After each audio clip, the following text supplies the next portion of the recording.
안녕하세요. 저는 이혼녀입니다. 뭔가 어딘가에 제 이야기를 속 시원하게 말을 하고 싶어서 이렇게 글을 쓰게 되었습니다. 어디서부터 이야기를 시작해야 할까 조금 많이 망설여지고 있는데 역시 제 첫 결혼부터 이야기를 해야 할 것 같아요. 저는 20대 초반에 사고 쳐서 결혼을 하게 되었습니다. 전 남편과는 결혼 생활 4년 만에 이혼하게 되었고요. 저는 고등학교를 졸업하고 대학교에 진학하고 난 이후 여느 대학생들처럼 아르바이트를 시작했습니다. 그리고 그때 전 남편을 만나게 되었어요. 저는 가볍게 맥주를 한잔할 수 있는 호프집에서 저녁 타임 아르바이트를 했었어요. 저녁 8시부터 가게 마감 시간까지 말이에요. 그때 가게를 새벽 2시 또는 3시쯤에 마감했으니 거의 6, 7시간 정도 일을 했네요. 아무래도 아르바이트 자체가 술을 마실 수 있는 곳이기도 해서 일하는 강도도 조금 센 편이었고 또 마감 시간이 늦은 새벽이기도 하고 저 혼자만 여자다 보니까 사장님께서 항상 저만 차를 태워 집 앞에 데려다 주셨습니다. 순진하고 어렸던 저는 그런 사장님의 친절에 가슴이 콩닥거리기 시작했죠. 어느 정도 예상하셨겠지만 바로 그 사람이 제 전 남편이었습니다. 저보다 9살이 많은 사람이었어요. 일주일 중에서 5일 정도를 일했었는데 매일마다 귀찮은 티 한 번 내지 않고 매번 집 앞까지 데려다 주시고 제가 집 안으로 들어가고 나서야 돌아가는 모습에 저는 자상한 사람이라 아주 큰 착각을 했었죠. 나이가 어렸던 저는 뭔가 그런 모습들에 어른스러움을 느꼈었나 봅니다. 그렇게 혼자만의 짝사랑을 무럭무럭 키워나가던 어느 날이었습니다. 그날도 다른 날과 다름없이 저를 집 앞까지 데려다 주시던 날이었습니다. 그날따라 조금 긴장한 듯한 사장님의 모습에 제가 의아함을 느꼈던 것 같아요. 오늘도 데려다 주셔서 감사합니다 하고 인사를 드린 후 차에서 내리려던 그 순간 사장님이 저를 못 내리게 막으시며 다짜고짜 저를 안으며 좋아한다고 고백을 하셨어요. 그런데 전 그런 모습들도 박력 있게 느껴졌고 저를 리드하는 모습에 심장이 쿵 내려앉는 것 같았죠. 전 수줍게 좋다고 고개를 끄덕였고 그렇게 우리는 사장과 직원이 아닌 남자와 여자로 만나기 시작했어요. 그러다 결국 서로의 마음을 표현하다 제 뱃속에 새로운 생명이 생기기도 했죠. 당시 제 나이가 23살이었어요. 대학 졸업을 코앞에 두고 있었죠. 당연히 저희 부모님께서는 미친 듯이 반대를 하셨습니다.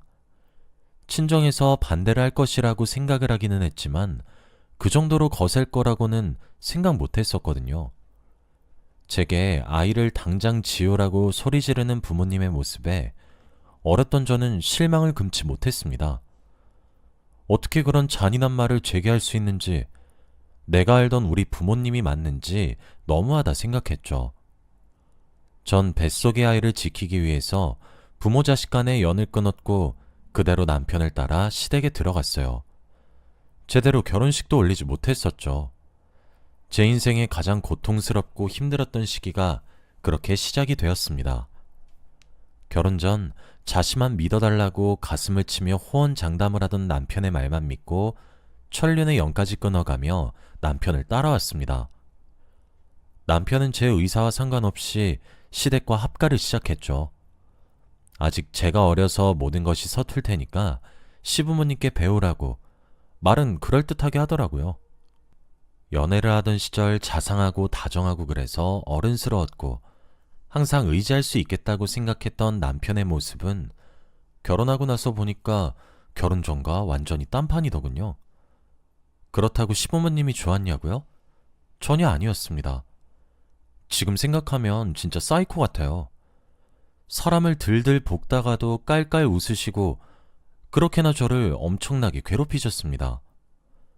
배가 불러온 임산부였던 저를 굳이 꿇어앉혀 제가 얼마나 못난 사람인지 한참 동안이나 연설을 하셨으니 여러분들도 그 성질머리를 짐작하실 수 있으시겠죠? 아이를 낳을 때까지도 진절머리가 났습니다. 계속 대를 이어야 한다며 닥달하질 않나 밭이 좋아야 씨가 자랄 텐데 영 쓸모없어 보인다고 탓하지를 않나. 시부모님 덕분에 스트레스가 너무 많아 유산을 할 뻔했을 때도 그저 모든 것이 제 탓이었습니다. 남편은 그런 저를 나 몰라라 하며 단 한 번도 지켜주지 않더군요. 다행히 그렇게 태어난 아이는 멋있는 왕자님이었습니다. 저는 그토록 원하던 손주를 시부모님 품에 안겨주며 제 처지가 조금은 더 나아질 줄 알았습니다. 하지만 그것도 제 착각이더라고요. 저는 산후조리를 바라지도 않았고 그저 아들 낳았는데 수고했다고 미역국이라도 한 그릇 끓여주실 줄 알았는데 출산하고 게으르게 누워만 있느냐고 오히려 눈물이 쏙 빠지도록 혼이 났습니다. 그뿐 아니었어요. 출산을 한 이후에도 툭 하면 제가 남편의 인생을 발목 잡았다고 염치도 양심도 없는 애라고 비난하셨고 집안에 여자가 잘 들어와야 되는데 어디서 이딴 것이 굴러들어왔냐고 욕을 하셨죠.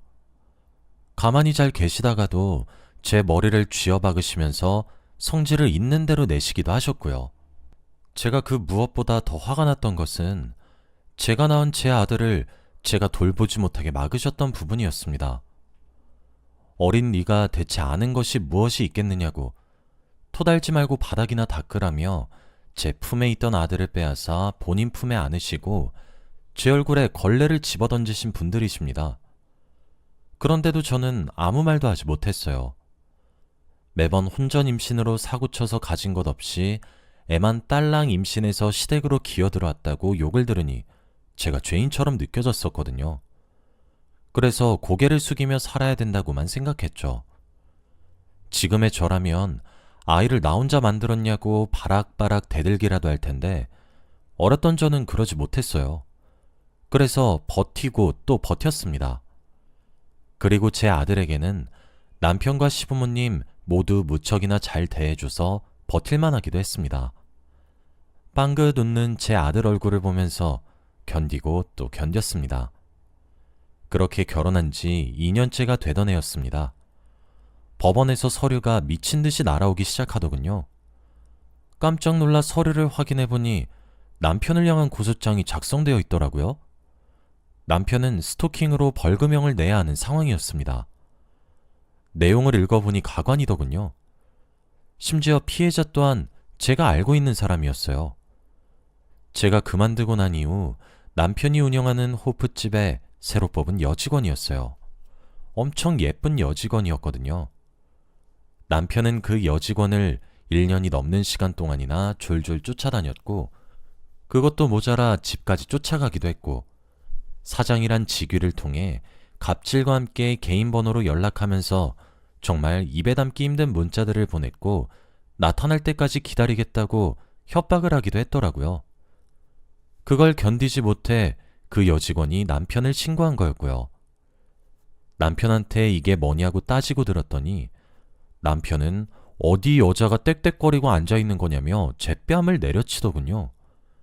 게다가 오히려 시부모님도 남편을 혼내기는커녕 저를 혼내셨죠. 남자가 바깥 일을 하다 보면 이런 일도 있고 저런 일도 있는 법이지. 이래서 너는 안 되는 거야. 하면서 말이죠. 저는 그렇게 또 저를 탓하는 그들을 보며 모든 것이 모자란 내 탓이라 여기며 죄송하다고 이야기했습니다. 저도 그 당시엔 조금 제정신이 아니었던 것 같아요. 시부모님과 남편의 등살에 제 탓으로 여기지 않으면 그곳에서 버틸 수가 없었던 것 같아요. 그렇게 시간이 또 흘렀고 결혼 4년차가 되던 해였습니다. 장을 보고 집에 돌아오니 모르는 여자와 갓난아기가 거실에 있더군요. 남편과 함께 말이에요. 무슨 상황인가 가만히 들어보니 그 갓난아기가 남편의 애라고 합니다. 함께 있는 여자는 심지어 옆집에 살고 있었던 여자고요.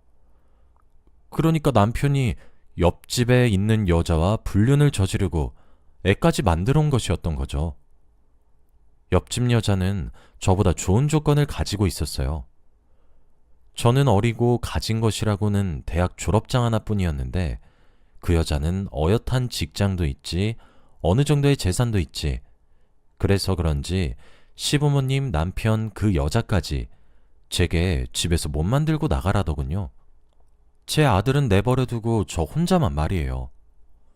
그렇게 큰 소리가 나기 시작하니까 제 품에 안겨 곤히 잠들었던 아들이 빽 하고 울음을 터뜨리는데 그제서야 눈에 뭔가 벗겨지듯 제정신이 번쩍 들더군요. 그 길로 집을 나왔습니다. 저녁 찬거리를 산 장바구니와 수중에 남은 거스름돈 몇만 원과 품에 안긴 아들이 전부였죠.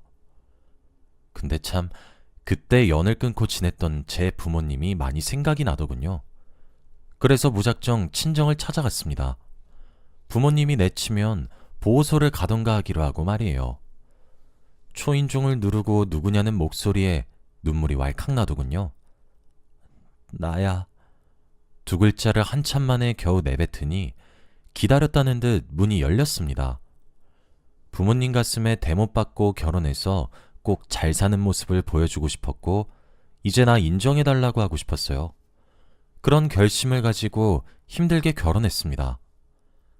하지만 정작 수년 만에 돌아온 딸은 삐쩍 말라서 한 손에는 장바구니를 들고 한 손에는 갓난아기를 안고 제 꼴이 얼마나 볼썽사나웠을지 짐작도 되지 않아요.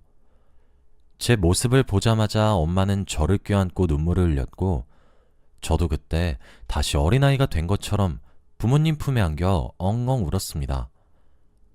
저는 미안해. 그런데 한 번만 도와줘. 나 엄마 아빠 자식이잖아. 하며 도움을 요청했습니다. 당연히 저희 부모님은 못난 딸을 용서해 주셨고 온갖 방법을 동원해 주셨습니다.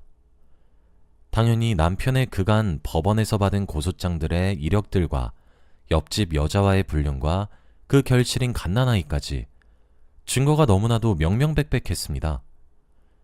저는 항상 그 집안의 손바닥 위에 올라간 장난감 취급만 받았던 사람이었는데 저도 제 부모를 찾아가 도움을 요청하고 온 힘을 다해 제대로 반박하기 시작하니까 그쪽 집안에서 깨갱하며 합의를 요청하기 시작하더군요. 저는 모든 결정권들을 부모님께 일임했고 부모님은 당연히 합의를 거절하셨습니다. 그동안 받아왔던 시부모의 학대들은 주위 이웃분들의 증언으로 증거가 충분했고 옆집 여자는 우리가 부부란 사실을 알고 있었기 때문에 상간녀로 고소도 가능했고 남편 또한 그동안 아이에게 무심했던 것과 아내에게 정신적 학대를 가했다는 것 또한 많은 증언과 증거들을 통해서 입증할 수 있었습니다. 저는 남편에게 이혼 소송을 걸었을 뿐만 아니라 그 옆집 여자에게 상간녀 소송까지 걸 수 있었고 시부모님께도 정신적 피해 보상을 청구할 수 있었습니다. 세 사건 모두에게서 막대한 위자료를 책정받았고 승소할 수 있게 되었습니다. 아이의 양육권은 제가 들고 와서 친정에서 함께 기르기로 했지만 아쉽게도 친권을 박탈하지는 못했어요. 한 달에 한 번 면접 교섭권은 줘야 되는 게 한국의 법이더라고요. 하지만 남편은 제대로 면접 교섭권을 사용하지도 않았어요. 오히려 잘 되었다 했습니다. 괜히 하나 있는 아들만 혼란스러워질 것 같았거든요. 그렇게 남편과 결혼 생활 4년 만에 이혼했고 당시 아이가 4살이 되었습니다. 지금 현재는 시간이 흘러서 아이가 벌써 8살입니다. 저는 그 사이 남자친구도 생겼고 내년에 결혼을 할 계획도 세우고 있어요. 처음에 저는 애가 딸린 이혼녀라서 재혼에 대할 생각조차 없었습니다. 제가 낳은 생명은 제가 책임지는 것이 맞다고 생각해서요. 게다가 저는 재혼이지만 남자친구는 초혼이거든요. 더는 시댁의 거센 방대를 감당할 자신도 없었고 그래서 수차례 남자친구의 마음을 거절했어요. 하지만 남자친구는 끝까지 제게 마음을 표현하고 시댁마저도 설득하겠다고 해줬고 결국 저도 그런 남자친구가 너무 좋아서 허락했고 함께 결혼 계획을 세우고 있습니다. 다행히 남자친구는 제 아들을 정말 자신의 아들로 여겨주고 있고 시댁에서도 감사하게 저를 며느리로서 인정해 주셨습니다. 차별 하나 없이 따뜻하게 대해주시고 계시고 제 아들과도 몇 번 만남을 가지셨는데 무척 예뻐해 주셨거든요. 제게 이혼 경력이 컴플렉스인 것처럼 누군가에게 흠으로 잡힐 무언가가 있는 사람들은 제 심정을 잘 알고 있을 것 같다는 생각이 드네요. 그런 차별 없이 따뜻한 시선이 저희에게 얼마나 감사한지 말이에요. 드디어 제게 제대로 된 사랑이 찾아왔다고 생각했어요.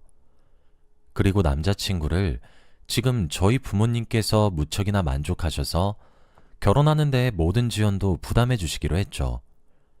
제 아들도 삼촌보다는 새아빠라고 부르기 시작하고 있고요. 그렇게 우린 새로운 가족이 될 준비를 하고 있었어요. 제겐 앞으로 행복만 펼쳐지겠다고 기대에 부풀어 있었죠. 그런데 아들이 초등학교에 입학하고 난 뒤부터 계속해서 전 남편이 아이를 빌미삼아 연락 오기 시작했어요. 아들과 이제라도 함께하고 싶다며 물놀이를 가거나 캠핑을 가거나 이것저것 노력하기 시작하더군요. 낚시를 가기도 하고 등산을 가기도 하고 야구를 하기도 하고 저는 아빠 노릇을 늦게라도 하는가 싶었습니다. 그런데 제게 함께하자고 권하기도 하더라고요. 제가 미쳤다고 거길 따라가나요?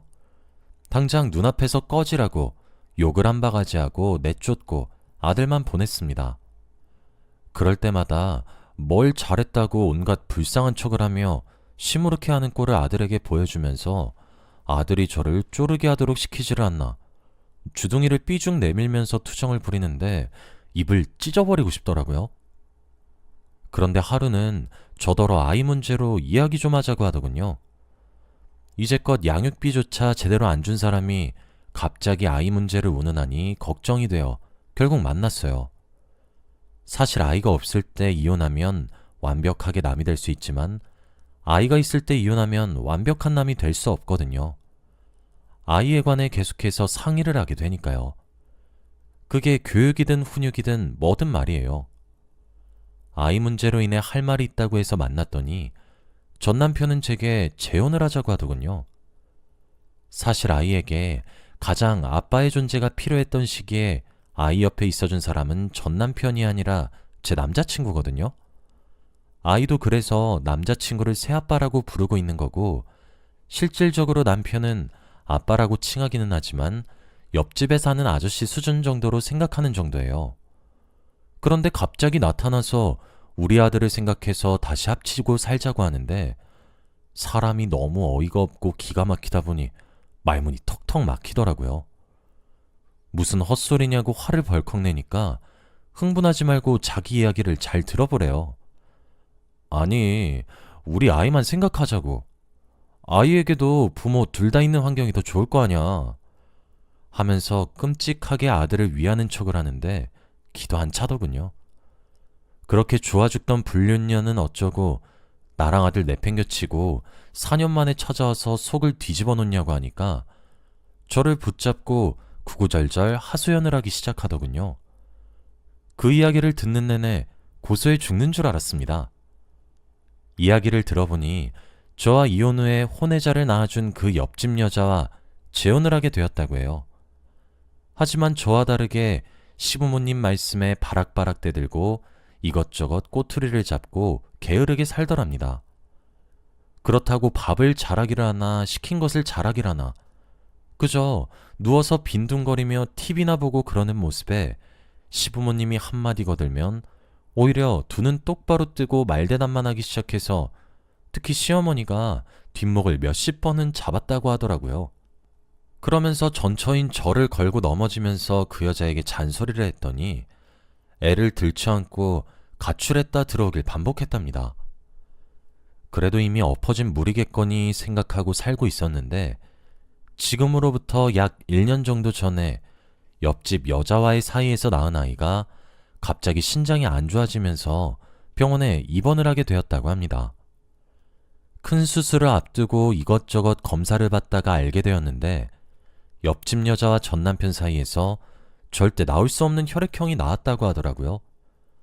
당연히 친자검사를 의뢰했더니 99.8%의 확률로 친자검사 결과가 불일치했다고 하더라고요. 그래서 나 이혼 소송하고 진짜 고생이란 고생은 다 했어. 나 이제 잘할게. 우리 다시 합치자. 어? 이제 우리 엄마 아빠도 당신한테 모질게 대하지 않으실 거야. 우리 엄마랑 아빠도 너 다시 돌아오면 잘 대해주시겠다고 약속도 했어. 라고 하는데 진짜 너무 황당해서 야, 너 혼자 무슨 망상하면서 사는 거야? 내가 돌았다고 그 미친 집구석에 제 발로 들어가니? 나 그리고 내년에 재혼해. 지금 결혼을 전제로 만나는 사람도 있고 지금 이게 무슨 무례야? 내가 아직도 그때 너 만나던 멍청한 시절로 보이니? 그냥 돌아가. 제발 머리 아프게 하지 좀 말고. 야, 너 그게 무슨 소리야? 그럼 우리 민우는 어쩌고? 아니, 넌 엄마 맞냐? 무슨 재혼이야? 어이가 없어서. 넌 그럼 아빠가 맞아서 옆집 여자랑 바람나서 나한테 이혼당했냐? 제 말에 씩씩거리면서 한참을 아무 말 없더니 두고 보자는 한마디만 내뱉고 자리를 박차고 나가더라고요. 근데 그때 묘하게 불안감이 느껴졌었어요. 사실 전 남편이랑 이혼하면서도 아들 양육권을 제가 들고 오는 부분이 진짜 힘들었거든요. 시부모님의 손주 사랑이 정말 못 말리셔서요. 혹시 이번에도 그럴까 싶어서 사설 경비업체에다가 제 아들의 신원보호를 의뢰했고 당장 제 남자친구에게 알렸습니다.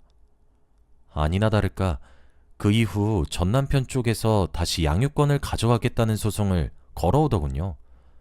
심지어 아들을 저와 상의 없이 시댁에 끌고 가려는 정황도 포착이 되었습니다. 제가 정말 사설 경비에 의뢰하지 않았더라면 아들을 눈뜨채로 빼앗길 수도 있었던 거였죠. 사실 저와 지금 결혼을 이야기하고 있는 남자친구의 직업이 변호사입니다.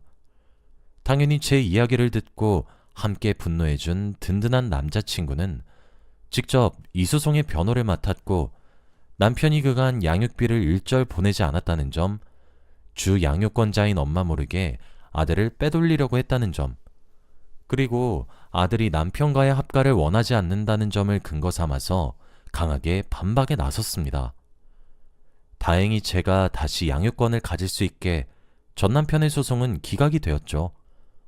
소송 과정 중에서 판사님께서 제 아들에게 누구와 살고 싶냐는 질문을 하셨습니다. 그런데 제 아들은 저도 전 남편도 아닌 제 남자친구와 함께 살고 싶다고 이야기를 했어요. 제 남자친구가 얼마나 큰 사랑으로 제 아들을 대하고 있는지 다시 한번 깨닫게 되었죠.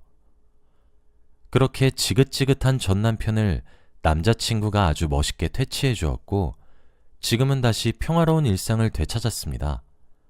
전 남편은 구질구질하게 다시 생각해달라고 제게 문자와 전화를 걸어오면서 지긋지긋하게 굴기 시작하는데 제가 또 소송당하고 싶냐고 답장을 보내면 귀신같이 조용해지고 있어요. 제 예비 신랑이 변호사인 걸 안 이후부터 다시 꼬리를 팍 내린 것 같아요. 지금은 아주 평화롭게 내년 봄에 있을 결혼 준비를 아들과 이제 제 남편이 될 예비 신랑과 함께 준비하고 있습니다. 제가 이런 남자를 만날 수 있게 되어 너무 행복한 것 같아요. 여러분들도 앞으로 제가 잘 살기를 기도해 주셨으면 좋겠습니다. 여기까지가 제 이야기였고요. 긴 이야기 들어주셔서 감사합니다. 여러분들 가정도 평안만 가득하시길 바라며 이만 글을 마치겠습니다.